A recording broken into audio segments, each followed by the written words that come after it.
আমার আজকের রেসিপি কাজু কাটলি বা বরফি। আর এই কাজু কাটলিটা কিন্তু যে কোনো স্পেশাল অকেশানে ডেজার্ট হিসেবে সার্ভ করা হয়। আজকে আমি আপনাদেরকে এটা একেবারে দোকানের স্টাইলে বানিয়ে দেখাবো।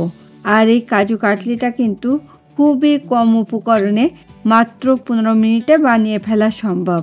তবে এই কাজু কাটলিটা কোন পদ্ধতিতে বানালে একেবারে দোকানের মতো স্বাদ হবে সেটাই আমি কিন্তু আজকের এই ভিডিওতে দেখাবো। ফ্রেন্ডস, আমি মৌসুমি আর আপনারা দেখছেন আমার cooking channel Mousumi's cuisine in USA. আশা করি আমার আজকের রেসিপিটা আপনারা লাইক করবেন। So please stay tune.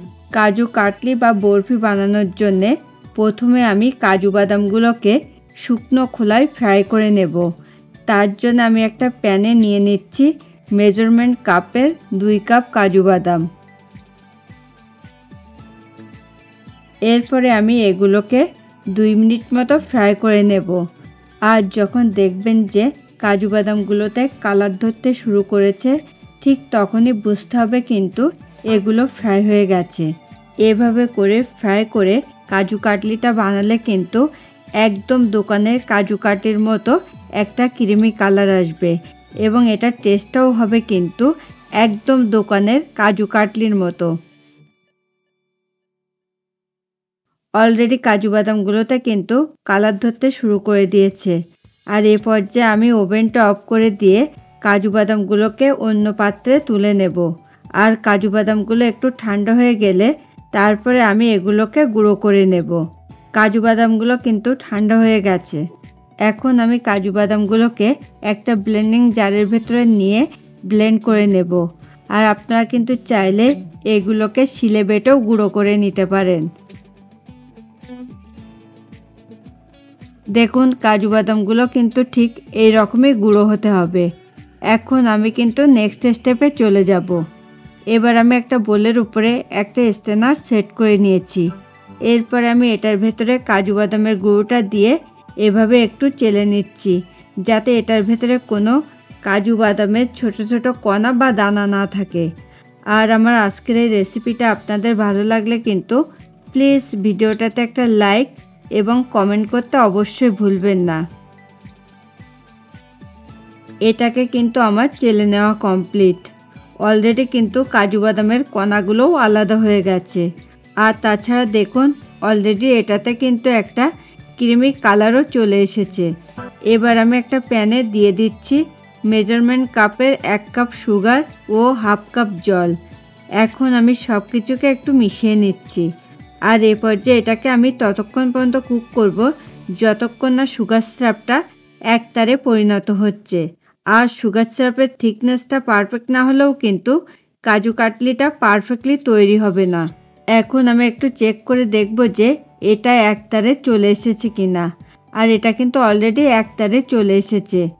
এরপরে আমি এখানে অল্প অল্প করে কাজু বাদামের গুঁড়ো অ্যাড করে এটার সঙ্গে খুব ভালো করে মিশিয়ে নিচ্ছি। আর এটাকে আমি কিন্তু ততক্ষণ পর্যন্ত কুক করব যতক্ষণে এটা একটু প্যানের গা ছেড়ে দিচ্ছে। এই পর্যায়ে আমি এখানে অ্যাড করছি 1 টিস্পুন ঘি। তাতে করে কিন্তু কাজু কাটলির টেস্টটা বহুগুণে বেড়ে যাবে। আর তাছাড়া দেখুন এটা কিন্তু অলরেডি প্যানের গাও ছেড়ে দিয়েছে। এখন আমি ওভেনটা অফ করে দিয়ে এটাকে অন্য পাত্রে তুলে নেব। আমি একটা চপিং বোর্ডের উপরে একটা প্লাস্টিক র্যাপ পেপার সেট করে নিয়েছি। তাতে করে কিন্তু কাজু বাদামের ডোটাকে মেখে নিতে খুব সুবিধে হবে। এখন আমি এখানে সামান্য একটু ঘি দিয়ে এটার উপরে মাখিয়ে নিচ্ছি, যাতে ডোটা এটার গায়ে আটকে না ধরে। এখন আমি কাজু বাদামের ডোটাকে এভাবে একটু মাখিয়ে নিচ্ছি। আর এটা কিন্তু গরম থাকা অবস্থাতেই মাখতে হবে, তা না হলে কিন্তু কাজু কাটলির শেপটা দিতে প্রবলেম হতে পারে। এ পর্যায়ে এটাকে কিন্তু আমার মাখিয়ে নেওয়া কমপ্লিট। এরপরে আমি প্লাস্টিক র্যাপ পেপারটাকে এটার উপরে এভাবে তুলে দিয়ে একটা রোলিং পিন দিয়ে 1/2 ইঞ্চি পুরুত্ব রেখে এটাকে বেলে নিচ্ছি। দেখুন এ পর্যায়ে এটাকে কিন্তু আমার বেলে নেওয়া কমপ্লিট। এখন আমাকে কিন্তু ওয়েট করতে হবে এটা খুব ভালো করে ঠান্ডা হওয়ার জন্যে। এটা কিন্তু ঠান্ডা হয়ে গেছে। এখন আমি এভাবে এটাকে মোটামুটি সিলভার লিভস বা তবক দিয়ে কভার করে নিচ্ছি। ইউজুয়ালি কিন্তু দোকানগুলোতে কাজু কাটলি বা বরফির উপরে এভাবে সিলভার লিভস বা তবক দিয়ে কভার করা থাকে, তবে এটা কিন্তু একেবারেই অপশনাল। আর এটা যদি সামান্য একটু গরমও থাকে সেক্ষেত্রে কিন্তু সিলভার লিভসটা মেল্ট হয়ে যাওয়ার চান্স অনেকটাই বেশি থাকে। এই পর্যায়ে কিন্তু সিলভার লিভসটা আমার কভার করে নেওয়া কমপ্লিট। এখন আমি কিন্তু নেক্সট স্টেপে চলে যাব। এবার আমি একটা নাইফ দিয়ে এটার চারপাশটা সমানভাবে কেটে নিচ্ছি, তাতে করে কিন্তু কাজু কাটলির শেপটা দিতে খুব সুবিধা হবে। এখন আমি এটাকে ডায়মন্ড শেপে কেটে নেব। তার জন্য আমি প্রথমে এটাকে এভাবে কেটে নিচ্ছি। ইউজুয়ালি কিন্তু কাজু কাটলিটা ডায়মন্ড শেপেরই হয়।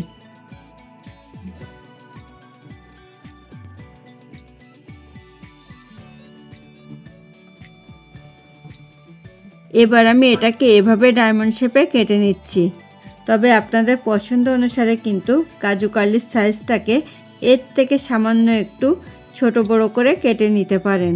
আর এই পর্যায়ে এটাকে কিন্তু আমার কেটে নেওয়া কমপ্লিট। আর তাছাড়া দেখুন, এটা দেখতেও কিন্তু একদম দোকানের কাজু কাটলির মতোই হয়েছে। এখন আমি কাজু কাটলিগুলোকে পরিবেশনের জন্য সার্ভিং প্লেটে তুলে নিচ্ছি।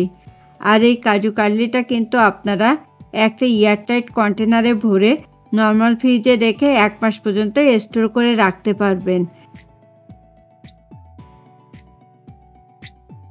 দেখুন, কাজু কাটলিটা কিন্তু এখন আমার পরিবেশনের জন্য একদম রেডি টু গো। ফ্রেন্ডস, আপনারা যারা প্রথম আমার চ্যানেলটাতে ভিজিট করছেন, প্লিজ আমার চ্যানেলটাকে সাবস্ক্রাইব করুন। খুব তাড়াতাড়ি আবার দেখা হবে নতুন কোনো রেসিপি নিয়ে। Thanks for watching this video.